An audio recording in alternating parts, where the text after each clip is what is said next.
हम माइंडफुलनेस से याददाश्त को कैसे बेहतर बना सकते हैं और रिसर्च इसके बारे में क्या कहती है?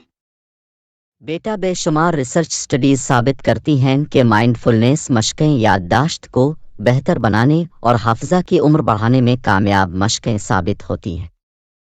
इसमें कोई शक नहीं कि जैसे जैसे इंसानी जहन अपने ख्यालात और सोच से आगाह होता जाता है, इसके लिए अपने जज्बात और सलाहियतों को समझना भी इतना ही आसान हो जाता है। बहरहाल, माइंडफुलनेस के माहिरीन ने रिसर्चेस और स्टडीज़ की बुनियाद पर याददाश्त को बेहतर बनाने और काम के दौरान आपे की वर्किंग मेमोरी की कैपेसिटी को बढ़ाने के लिए जो बुनियादी उसूल पेश किए हैं, आज मैं आपसे वो शेयर करता हूँ। सबसे पहले ये जानते हैं कि याददाश्त या हाफिजा क्या है। इंसान जो कुछ भी देखता, सुनता और महसूस करता है, इसका असर और नक्श उसके दिमाग पर सब्त हो जाता है।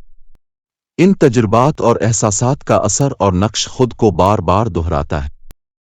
हमारे शऊर के इस असर और नकूश की तजदीद करने वाली कुव्वत का नाम ही हाफिजा है। यानी अगर देखते, सुनते या महसूस करते वक्त इंसान का दिमाग मुस्तैद न हो या दूसरी चीज़ों की तरफ मशगूल हो या बेतवज्जोही की हालत में हो, तो ये नक्श बहुत मध्यम रहेगा और ज़रूरत के वक्त उसकी तजदीद नहीं हो सकेगी। दूसरे अल्फाज में ये नक्श ताज़ा न रह सकेगा। हाफ़ज़े का सबसे बड़ा कानून यह है कि जितना गहरा किसी चीज़ का असर होगा, इतना ही इसका याद रखना आसान होगा, और जितना मध्यम किसी चीज़ का नक्श होगा, इतना ही उसे भूलने का इम्कान ज़्यादा होगा। हाफ़ज़े की तरबियत और उसके नज़्म व ज़ब्त के लिए जहाँ इस बात की ज़रूरत है कि मुफीद बातें याद रह जाएं, वहाँ ये भी लाज़मी है कि गैर ज़रूरी बातें फरामोश होती रहें। कौन सी बातों और वाक़यात को हज़्फ़ हो जाना है और कौन सी बातों को याद रखना है, शऊर उसका फ़ैसला उन्हें नकूश की गहराई की बुनियाद पर करता है। ये एक कुदरती अमल है जो अज़ खुद हर इंसानी जहन में मौजूद है। माहिरीन ने याददाश्त को बेहतर बनाने के लिए जो उसूल बताए हैं, इनमें सबसे अहम यह है कि हम जान लें कौन से अवामिल याददाश्त के दुश्मन हैं, यानी इसे कमज़ोर करते हैं, और कौन से अवामिल याददाश्त के दोस्त हैं या इसे बेहतर बनाते हैं और क़ुव्वत फराहम करते हैं। तो सबसे पहले हम बात करते हैं दुश्मनों की।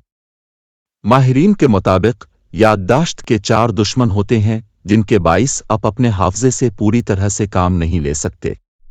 वो 4 दुश्मन ये हैं: लापरवाही, थकावट, मुनक़सम तवज्जो और मुंतशिर ख़यालात, ज़हन का भरपूर इस्तेमाल न करना। क्या आप बता सकते हैं इनमें सबसे ख़तरनाक दुश्मन कौन है? शायद अब समझे है, इन तमाम में सबसे ख़तरनाक दुश्मन लापरवाही है। माहिरीन की राय और तजुर्बे में ये बात सामने आती है कि इंसानी याददाश्त का सबसे ख़तरनाक दुश्मन मुनक़सम तवज्जो और मुंतशिर ख़याली है। दरअसल सोच एक ऐसी हकीकत है जिसकी ना तो अपनी शक्ल है ना तारीफ। ये जहन में उठने वाले ख़यालात, अज़ाइम, ख्वाब, तसव्वुरात, खौफ, परेशानियों और उलझनों के मजमूए का नाम है। आप अपनी ज़हनी कैफियत की ना तो तस्वीर खींच सकते हैं और ना ही तहरीर कर सकते हैं। सोच और फिक्र अमूमन दिमाग में भटकती रहती है। इसकी कैफियत ऐसी है जैसे आप किसी बली को आंखों पर पट्टी बांध कर एक कमरे में छोड़ दें।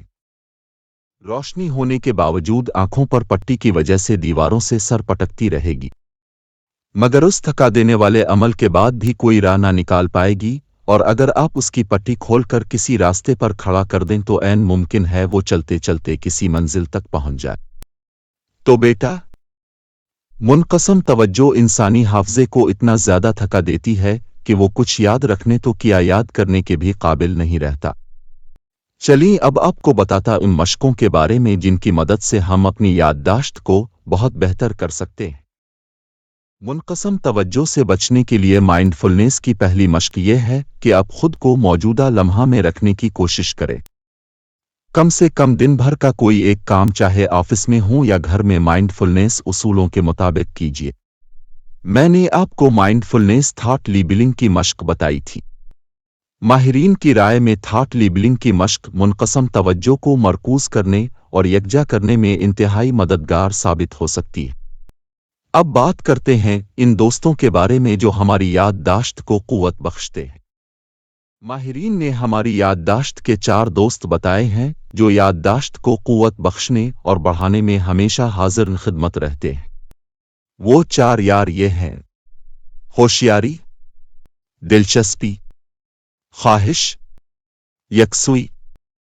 اب اگر ان تمام دوستوں کو کسی ایک دوست کے ساتھ پانا چاہیں تو وہ ہے خواہش۔ یہ خواہش ہی ہے جو آپ کے لیے کوئی ٹارگٹ بناتی ہے۔ یہ خواہش ہی ہوتی ہے جو بتاتی ہے کہ آپ کامیاب ہونا چاہتے ہیں، دولتمند پھر چاہے جانا چاہتے ہیں یا کسی کو چاہنا چاہتے ہیں۔ ہر خواہش کا اپنا ایک مقام ہے، اپنی ایک قوت ہے۔ یعنی جن لوگوں کی زندگی میں اہداف متعین ہوتے ہیں اور وہ پر عزم ہوتے ہیں، ان کی سوچ اور فکر ہر وقت ان کا ساتھ دیتی رہتی ہے۔ دلچسپی ہو یا ہوشیاری یا پھر یکسوئی، دبے پاؤں خواہش کے پیچھے چلی آتی ہیں اور وہ لوگ آگے بڑھتے رہتے ہیں۔ اس کے برعکس جو لوگ بغیر اہداف اور عزائم کے ہوتے ہیں وہ اپنی سوچ اور الجھنوں میں گمراہ رہتے ہیں۔ بس یوں سمجھ لیجئے کہ جب تک ہمارے اندر کسی چیز کو سیکھنے، اسے یاد رکھنے یا پانے کی خواہش نہیں ہوگی، حافظے کے دیگر دوست ہماری مدد نہیں کر پائیں گے۔ کیا اب جانتی ہیں کہ مائنڈ فلنس کے 4 اصول کیا ہیں؟ جی، آپ نے یہ 4 اصول بتائے تھے: صحیح تصور قائم کرنا، تعلق پیدا کرنا، حواس سے کام لینا، ذہن میں کسی چیز کو متحرک رکھنا۔ واہ، زبردست! چلی میں ہر اصول کی مزید وضاحت کر دیتا ہوں۔ جیسا کہ پہلا اصول ہے کہ صحیح تصور قائم کرنا۔ سچ تو یہ ہے کہ اگر ہم اس پہلے مرحلے پر اپنا کنٹرول حاصل کر لیں تو باقی سارے مرحلے خود بخود بآسانی طے ہوتے چلے جائیں گے۔ عمومی مائنڈ فلنس کی مشقوں کی بنیاد یہی وہ پہلا اصول ہے۔ ریسرچز بتاتی ہیں کہ انسانی دماغ مسلسل خیالات کی روح کو جذب کرتا رہتا ہے۔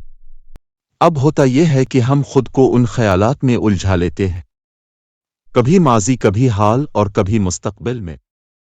ماہرین کا کہنا ہے کہ آپ کے دماغ میں کسی چیز کا جتنا واضح تصور ہوگا، اسی قدر زیادہ مدت تک وہ آپ کے ذہن میں محفوظ رہے گا۔ اس لیے ماہرین اس بات پر زور دیتے ہیں کہ آپ اپنے دماغ میں جو کچھ بھی تصور قائم کرنا چاہیں وہ نہایت واضح اور صحیح ہو، تاکہ اس کا گہرا نقش آسانی سے قائم ہو سکے۔ اس کے لیے ضروری ہے کہ آپ اپنے دماغ کو بیجا خیالات اور سوچوں سے آزاد رکھیں۔ یہاں آزاد رکھنے سے مراد یہ ہے کہ فطری طور پر مسلسل آنے والے خیالات اور فضول سوچوں میں خود کو الجھانے سے دور رکھیں، انہیں آنے دیں اور جانے دیں۔ اب دوسرے اصول کو سمجھتے ہیں۔ ہمارے حافظے میں بہت سی ایسی چیزوں کی تصویریں موجود ہیں جنہیں ہم اپنی زندگی میں دیکھ چکے ہیں۔ ان تمام تصویروں نے دماغ میں اپنے لیے مستقل جگہیں پیدا کر لی ہیں۔ جب ہم کوئی نئی چیز اپنے حافظے میں لانا چاہتے ہیں تو اس کی تصویر بھی قائم ہو جاتی ہے، لیکن یہ بہت ہلکی ہوتی ہے۔ اگر ہم اس تصویر کا تعلق کسی ایسی تصویر سے پیدا کریں جو ہمارے ذہن میں پہلے سے موجود ہے تو اس کا نقش مزید گہرا ہو جاتا ہے۔ مثال کے طور پر جب ہم کوئی فون نمبر یا ایڈریس یاد کرنا چاہتے ہیں تو اس کا کوئی کوڈ ورڈ رکھ لیتے ہیں یا کوئی نشانی بنا لیتے ہیں۔ اب اگر ہم وہ نمبر بھول بھی جائیں تو اس نشانی سے ہمیں یاد کرنے میں مدد مل جاتی ہے، اور مزے کی بات، جب وہ نشانی سامنے آتی ہے ہمیں وہ نمبر بھی یاد آ جاتا ہے۔ یعنی جتنا زیادہ اس کے دہرانے کا عمل ہوتا ہے اتنا زیادہ اس کا نقش گوہر ہوتا ہے۔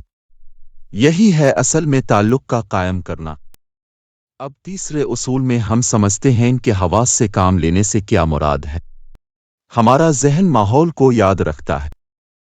اگر ہم آپ سے پوچھیں کہ پرسوں آپ نے کیا کھایا تھا تو آپ کو جواب دینے میں کم سے کم 2 منٹ تو لگیں گے، امکان ہے کہ اس سے بھی زیادہ لگ سکتے ہیں۔ اب ہمارا دوسرا سوال یہ ہے کہ آپ نے اپنی سالگرہ پر کیا پکوان بنوائے تھے؟ تو جھٹ جواب حاضر ہوگا: چکن کڑھائی، باربیکیو، پیزا اور چاکلیٹ کیک وغیرہ وغیرہ۔ یہ تجربہ ابھی کے ابھی کر کے دیکھ لیجئے۔ ریسرچ سے ثابت ہے کہ ہمارا ذہن ان واقعات و حقائق کو کبھی فراموش نہیں کرتا جو کسی خاص واقعے سے منسوب ہوں یا پھر مختلف عجیب انوکھے ہوں۔ ایک ریسرچ میں چند اسٹوڈنٹس کو کچھ مشکل چیزیں نیند کی حالت میں یاد کرائی گئی اور ماحول میں گلاب کی خوشبو بسا دی گئی۔ यानी वो स्टूडेंट्स जब याद कर रहे थे तब माहौल में गुलाब की खुशबू बसी हुई थी। जब कुछ दिनों बाद जागते हुए गुलाब की खुशबू सूंघी गई तो उन तलबा को वो तमाम चीज़ें याद आ गईं जो उन्हें नींद की हालत में याद करवाई गई थीं। इसका मतलब है हमारा ज़हन, हमारा शऊर माहौल को याद रखने की दिलचस्प सलाहियत रखता है। इसलिए माहिरीन कहते हैं कि जिन हक़ाइक़ को हम अपने ज़हन में महफूज रखना चाहते हों उनके लिए अपने तमाम एहसासात को बैक वक्त मुतवज्जे करने की कोशिश कीजिए। माइंडफुलनेस का उसूल है कि अपनी भरपूर तवज्जो इस चीज़ काम पर मरकूज़ करने के साथ साथ इस माहौल को भी ज़हन में रखने की आदत डालिए। अब आखिरी उसूल की बात करते हैं कि ज़हन में किसी चीज़ को मुतहर्रिक कैसे रखना है। मुतहर्रिक चीज़ें हमें जल्द मुतवज्जे करती हैं। जिन भी चीज़ों को याद रखना है उन्हें बार बार अपने ज़हन में मुतहर्रिक करें। जैसा कि हमने बार बार दोहराने के अमल पर बात की। दोहराने का सबसे फितरी और आसान तरीका है कि मखसूस चीज़ों की तस्वीर को सामने रखा जाए और फिर उन्हें ऐसे वाक़यात से मौसूम किया जाए जो रोज़मर्रा मामूलात का हिस्सा हों। आज हमने माइंडफुलनेस के ज़रिए याददाश्त को बेहतर करने की मशक़ें सीखी। इंशाल्लाह हम उन पर अमल करके बेहतरीन नताइज हासिल करेंगे और अपनी दोस्तों से भी शेयर करेंगे। आज के सेशन का बहुत बहुत शुक्रिया।